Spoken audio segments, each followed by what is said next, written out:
Elles sont rares les personnes qui survivent à ce mal dans le pays. Kafui Adjodji a traversé l'épreuve du cancer du col de l'utérus et s'en est sortie victorieuse. Voici son témoignage recueilli par notre correspondante à Lomé, Kayi Lawson.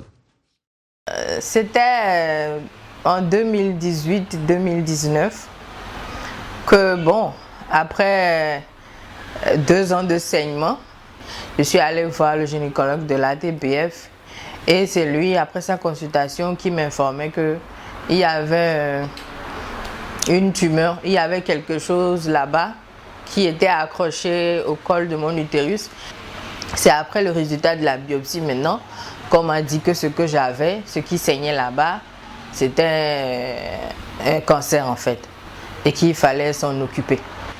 C'était au stade 2B et à Lomé ici, c'était soit la chimiothérapie ou la chirurgie.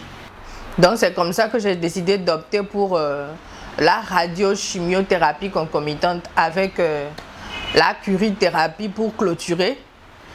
Voilà le traitement que j'ai choisi et je devais voyager sur Accra pour faire ce traitement. Ça m'a pris environ 3 mois de soins là-bas.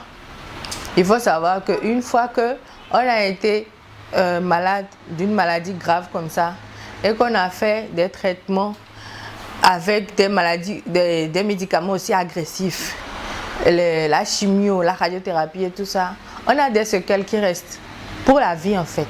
Je ne suis plus la même personne. Il y a beaucoup de choses que j'ai perdues. Par exemple, je suis à la ménopause précoce depuis que j'ai été traitée.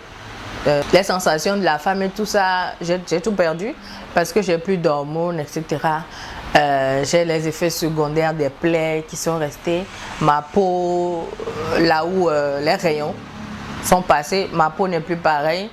La première couche est partie, donc la peau de là-bas est devenue très fragile. Vous avez vu plein de choses. Parce que tu perds ton immunité. Ton corps devient maintenant fragile parce qu'il y a beaucoup de choses qui ont été neutralisées avec ce traitement. Je voudrais seulement dire quelque chose aux femmes, aux sœurs, aux mamans qui me regardent en ce moment. Le cancer aujourd'hui, ce n'est plus une fatalité. On n'est pas obligé d'en mourir. Même si vous êtes malade du cancer, n'ayez pas peur, ne soyez pas abattus. Essayez juste d'en informer parce qu'il y a certains qui ont même honte de parler de leur état. N'ayez pas honte. Si vous avez honte, vous vous taisez, ça veut dire que vous êtes en train de vous déclarer déjà morte. Alors que ce n'est pas comme ça. Il y a beaucoup de choses à découvrir encore dans la vie.